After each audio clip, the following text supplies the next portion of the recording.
Good afternoon. I'm Cadet Colonel Serenity Crenshaw. I serve as the Corps Commander for the Detroit Public Schools Community District's JROTC programs, and I also serve as the Battalion Commander at Cass Technical High School for the Renegade Battalion. My fellow cadets and I have asked members of the Michigan National Guard for their permission to interview them regarding questions about their military life and their personal experiences in the military.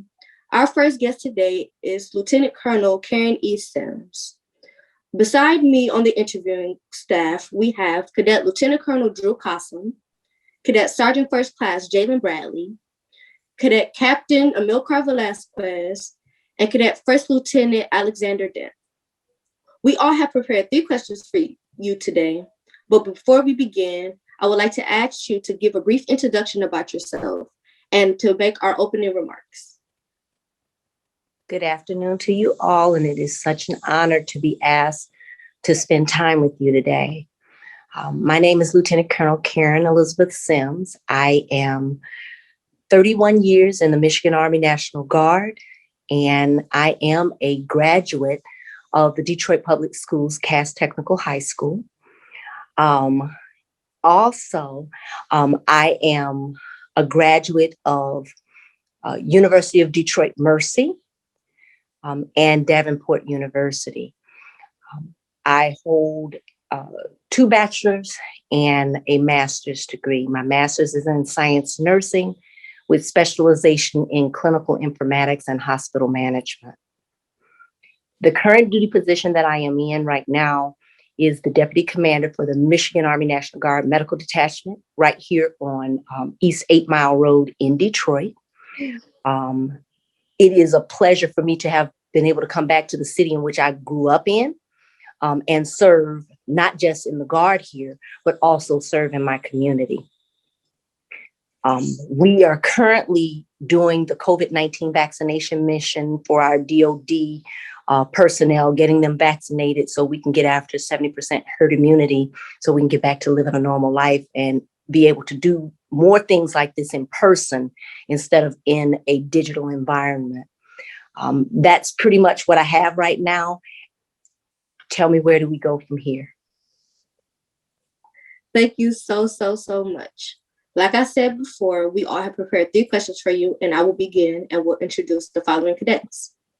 So my first question is that you kind of already answered. What DPS high school did you attend and graduate from? But did you participate in the JROTC program, and did it prepare you for your military career? And if you didn't, do you feel like it would have prepared you more? I will say to you that I will start with, I did not attend the ROTC program. It was never a concern or an idea or a thought to me. I was very book inclined. I was a book nerd. So I didn't do sports. I didn't do anything that was not academically inclined. I was a part of the Latin club. I did 4 years of Latin. I did a lot of the anything that had to do with prose and poetry and things of that nature. That was my focus. My mother groomed me to grow up and be a young lady, a mother, a wife, a household bound person, a caregiver. My mother grew up in the Great Depression, and so she had a 5th grade education. So she taught what she knew. And it was never even considered that I would go off to college. So the idea that I actually hold 3 degrees is an amazing feat in and of itself. Going off to college, I discovered I couldn't afford to pay for school, nor could my mother on the income she did doing domestic work. I was introduced to the idea of the Michigan Army National Guard by a recruiter who said, all you have to do is join the Army and we'll pay for school. And that's how the idea of me being in the military came up 31 years ago. He fattened me up because I didn't meet the standards. I was very much underweight. I was thin as a rail. And he got me together, got me off the basic training, and that was my introduction to being in the Michigan Army National Guard. Two things stuck out with me. I also do poetry, so I kind of smiled when you said that. And you brought up basic training, which introduces me to my next point. I recently actually enlisted in the National Guard last year, and I would like to know, is basic training as mentally and physically demanding as people typically think? And what was the most demanding part about it and why? And how did you overcome it? Basic training to me was a cakewalk, and that's only because I had a mother named Sylvia Sims. Uh, Sylvia Sims was hell on wheels. So anything that the drill sergeant presented to me, it was like, you ain't Sylvia Sims, you can't do that. It's not a problem. Everybody don't have a mother like Sylvia Sims, so there are challenges.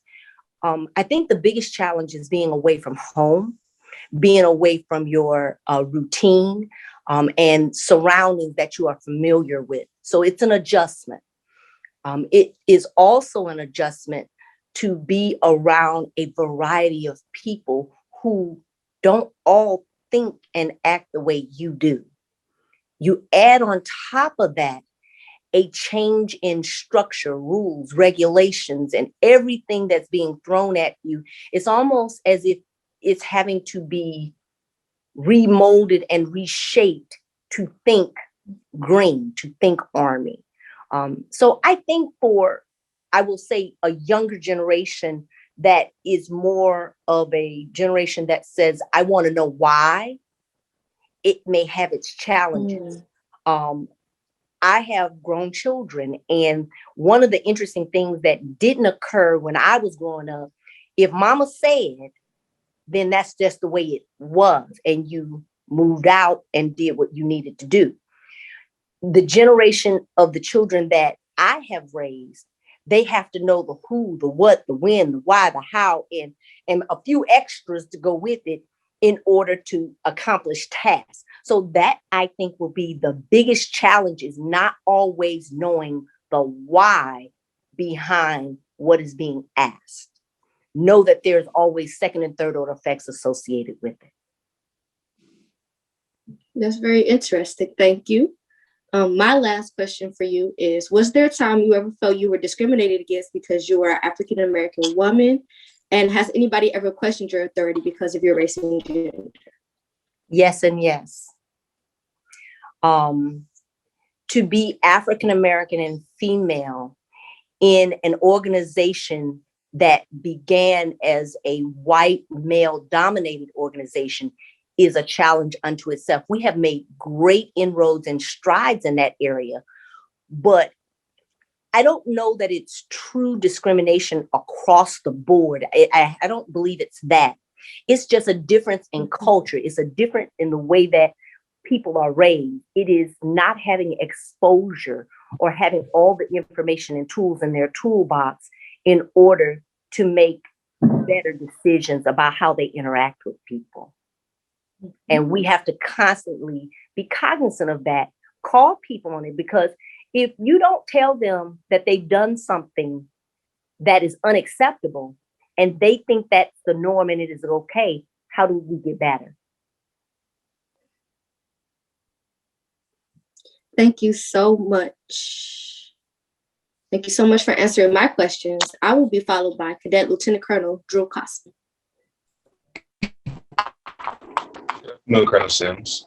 I'm Lieutenant Colonel Drew Costin, and I currently serve as the Cadet Chief of Staff for the Cadet Corps staff, as well as the Strategy Major for the Renaissance Cougar Battalion. First question being, do you plan on retiring from the military? And if not, what were your original plans? And if so, why did you stay?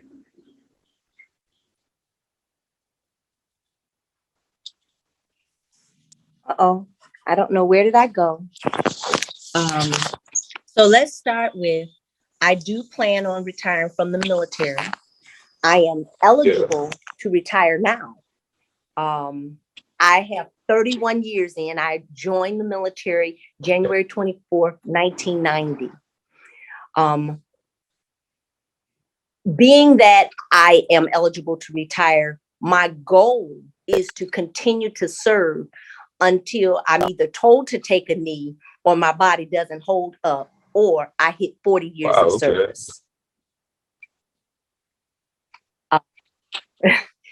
I am a career soldier.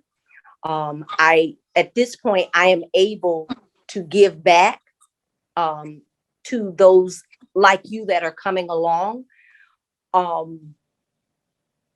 I will have an opportunity to do more. Each year that I stay, I am introduced to other opportunities to think and to participate on a more strategic level, where you're able to make the difference instead of just be a part of it. You're a part of the bigger picture. And I think that means a lot to me. I am looking at going to senior service college, which it used to be called War College, and it will prepare me to make full bird colonel. I desire to do a battalion command, as well as potentially come back and serve as the personnel director of personnel, and in the future, the chief of staff. Okay. That's very inspiring. Thank you. For my next question, I was actually enlisted in active duty right now, and one of my problems was being homesick. So I wanted to know, how did your family react when you joined the military?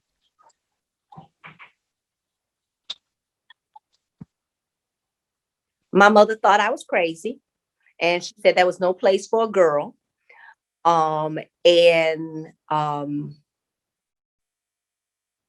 mother really wanted me to be able to stand on my own 2 feet. So the flip side of that was, she felt that if this is what it was going to take for me to be able to be independent and sustain in the world long after she was gone, then she was supportive of that. You must keep in mind that my mother did not have a high school diploma, and so her earnings were indicative of that. And she could not take care of me and wanted me to be able to hold my own. That was a big deal for her. Being homesick, I don't know that I ever had time to be homesick working 3 jobs. So the military gave me an opportunity to have 1 job and to be able to make a substantial living and make a difference, and be able to provide better for my children, more than my mother was able to provide for me. Okay, thank you. And for my final question, I wanted to ask you if the military is still exciting for you, and if so, what's keeping you interested?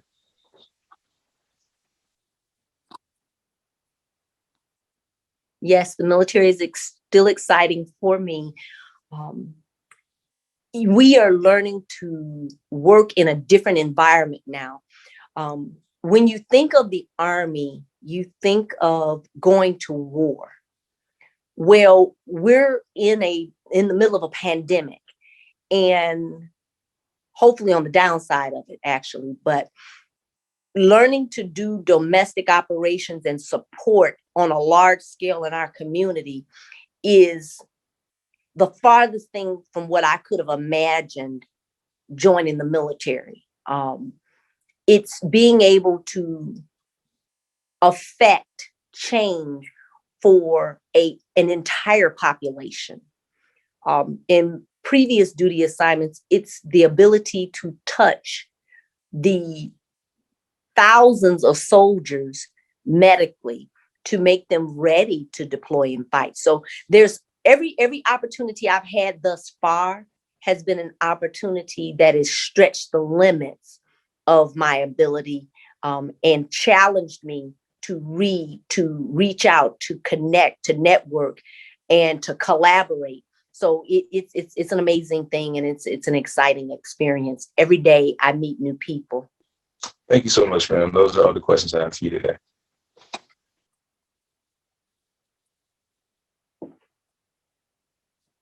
Thank you, Cadet Lieutenant Colonel Kasem. He will be followed by Cadet Sergeant First Class Jalen Bradley.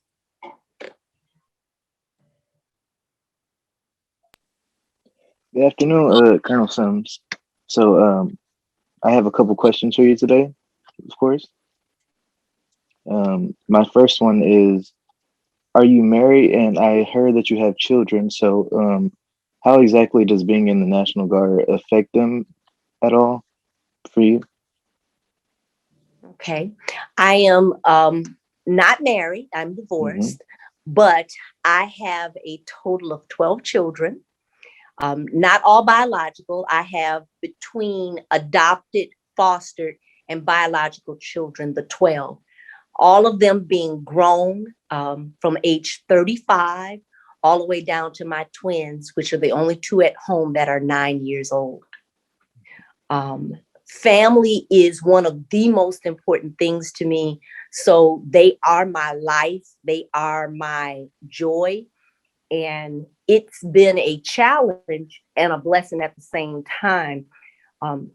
The ability to balance work and home life is just a natural challenge to be in the military as a whole. What I have found is that my children are resilient in that they understand and they love what it is that I do, but they also hate that I'm gone a lot. So we work very hard to make the time that we spend of great quality. We plan special events. We plan special dinners. And we do things that make the time that we have together memorable.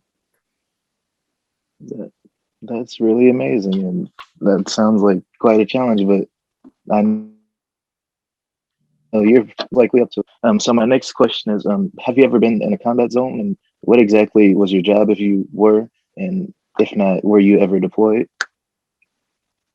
Yes, I have been to a combat zone. I deployed in 2006 to Iraq in support of Operation Iraqi Freedom.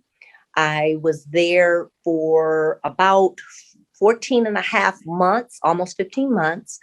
And my job was the clinical operations OIC. We managed 18 medical facilities and 18 dental facilities throughout Iraq as we held the area mission for medical for our soldiers that were in theater. So. Wow, that's amazing.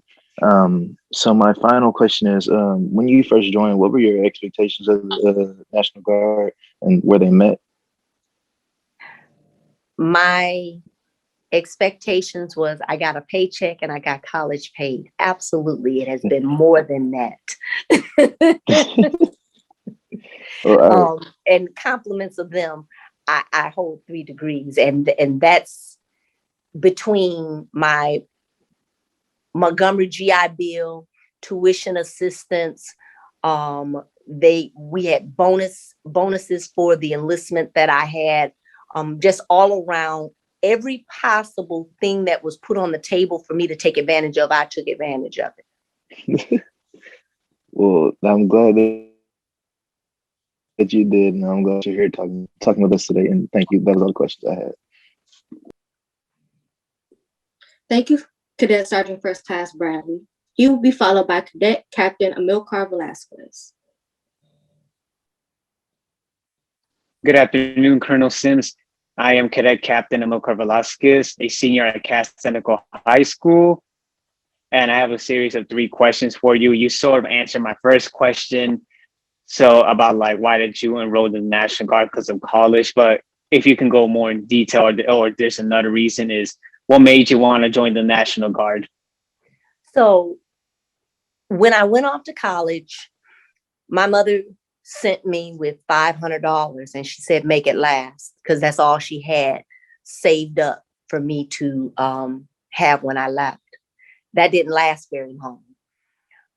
I had full-time studies and I was working 2 part-time jobs, which was causing some issues with my grades. It's difficult enough to be a freshman and still working 2 jobs and doing everything you need to do to meet your grades. Looking for a better way. And it was a simple ad in the newspaper that prompted me. It was like a job advertisement, and it prompted me to call, and then it was a recruiter, and he sold me, and it's been a good experience. Nothing is without bumps in the road. Nothing is without challenge. But if you stay the course, the benefits outweigh all of those. So I'll say that my joining was one of the best decisions I could have made for my life.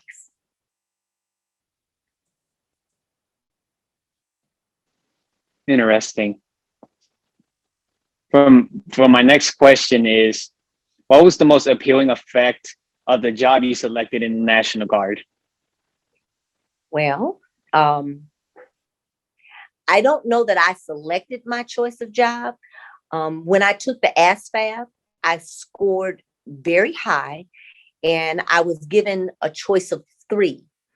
And I didn't choose the job based on what I wanted to do. I chose the job based on the largest amount that was being given in a bonus.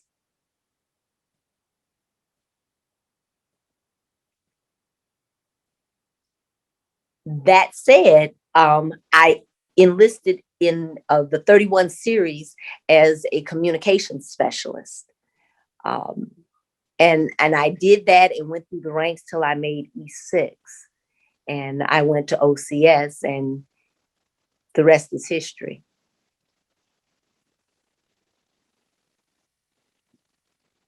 Interesting. For my last question is,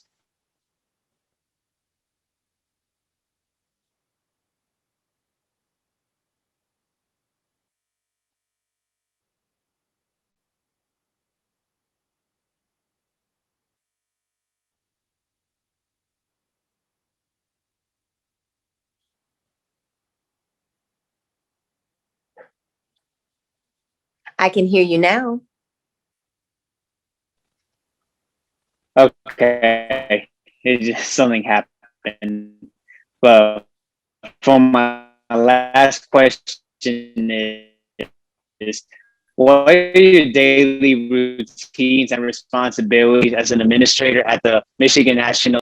Does it ever get overwhelming? Does it ever get overwhelming?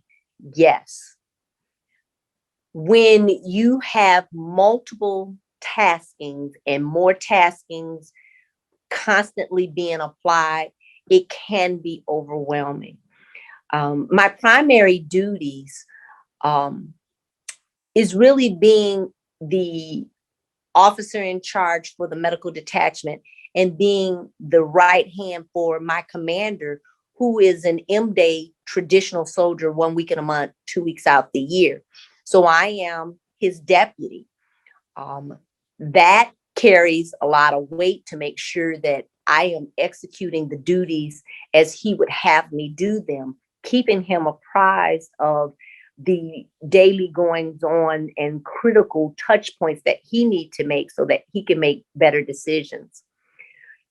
In addition to that, being that full-time representative for him, there are often immediate response requirements that have to be met, which can be challenging. The multiple meetings, as well as the endless phone calls, the copious amount of emails that you get. There are days that I open my email and I look at it and there's 1,000 emails in there, and it's sometimes daunting, and you have to pick and choose, you have to prioritize. And the biggest thing I say is, which things will not catch my hair on fire today do I need to focus on? That might be the focus for that day. The other way that you look at it is, well, of these things that are here, are there some things that I can punt and someone else on my team can take the lead on that allows me to focus on other things? Then there are those things that you say, well, who else needs to know? Let's share that with a multitude of people, because more eyes on it is better than just mine. And then the final one is, which things of these things, if I do nothing, will have the greatest negative impact on our organization, the mission, or render my commander unable to execute his duties because I failed mine. So when you look at all of that, you wrap it up in a bow. Yes, it can be daunting, but you're only one person. You can only take things one thing at a time. Multitasking is not really a thing. We say we multitask, but that just means that we're doing one thing better than we're doing the rest. But outside of that, you have to have the expectation that you are human, and to be human is to fall short, beg forgiveness, and keep it moving. That's what I have.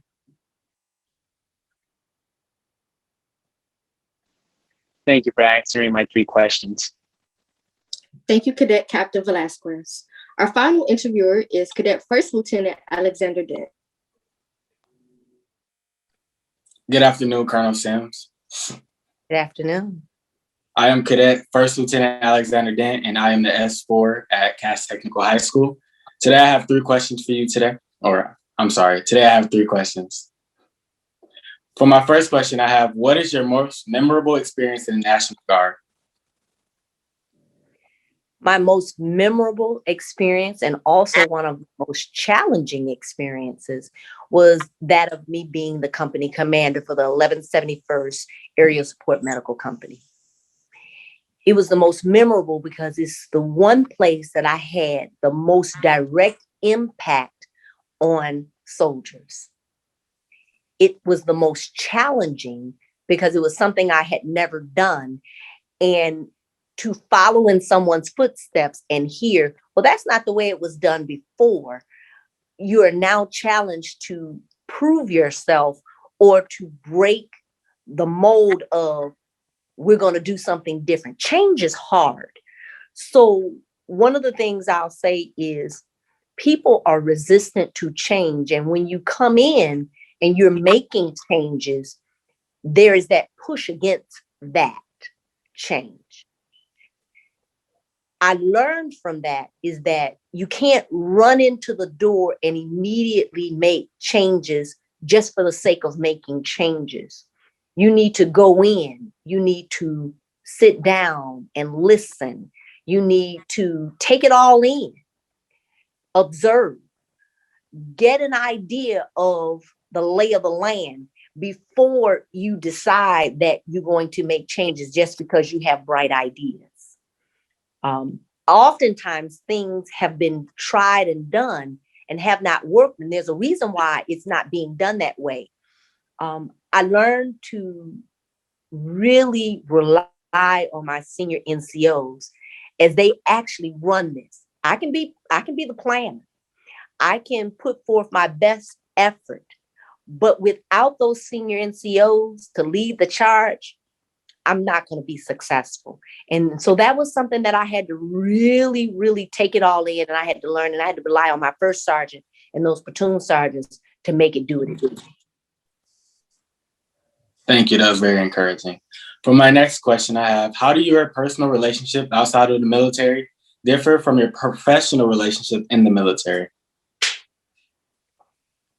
It's a blend. So having been in for 31 years, whether I'm in uniform or out of uniform, I'm still a soldier. I am still held to the oath that I have taken to be who I am as a soldier, and it partly defines me. But I have to also understand, which is a challenge, that people don't move like I move. People don't think like I think. People are not conditioned the way I have been conditioned as a soldier to assess and analyze and line everything up.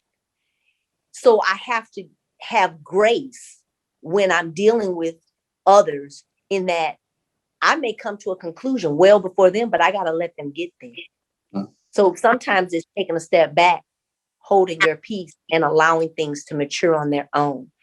I have a select group of people that are my core, and they've been my core for 20 plus years.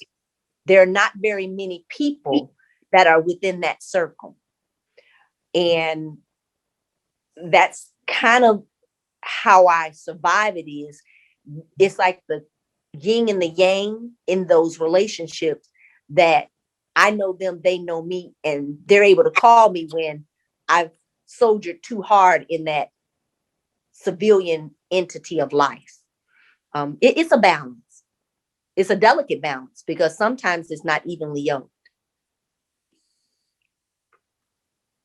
Thank you. And for my final question I have, what did you learn about yourself during your time in the military that you didn't know before your time serving?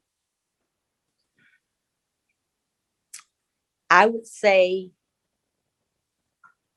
I can do the impossible, because when I look back on all that I have done and from whence I have come, you could have never told me that this little girl from the inner city would be a lieutenant colonel, would be in 31 years, would have 3 degrees, would have had several positions of greater responsibility beyond my rank, would have had the ability to affect over 10,000 soldiers and airmen at any point in time. It never would have occurred to me that my interactions with the public, with public health, with the health departments and different things would be that type of interface, or even that I would have an opportunity to speak with young people like you and to be able to give back to the community in this way. There's no way anybody could have told me that. I think it's an amazing thing. It's amazing to see each of you sitting where I was once sitting as a high school student at my alma mater. Never would have told me that this would be something that I would be able to do. I think it's awesome, just absolutely awesome. Thank you for your time. Glad to be here. That concludes all of our questions. On behalf of the Detroit Public Schools Community District, I would like to thank you for your service and also spending your afternoon with us to answer our questions. I would like to ask you to make any closing remarks that you have for us today. Just in closing, y'all got this. Anything that you can think of and it's in your heart to do, you can do it. I truly believe that the decision to be in the military is a great opportunity for you to learn more about yourself, to advance where you're going in your life, open doors that you might not ever get a chance to see, and meet people that are lifelong friends, companions. I will just tell you, I have friends all over the world that I probably would have never had an opportunity to meet or places to go as I retire. Come visit me. Come to my country. Come here, this, that, and other. We can do this or that. It's a beautiful feeling to actually be on Facebook and interact with people that you engage with and feel a connection. This is a family on top of having family. And for me, as an adopted child and an inner city child who grew up poor, to have a family that I will always call my own, it's A1. Good luck to you. You will do well. And I do hope that I'll see you again soon.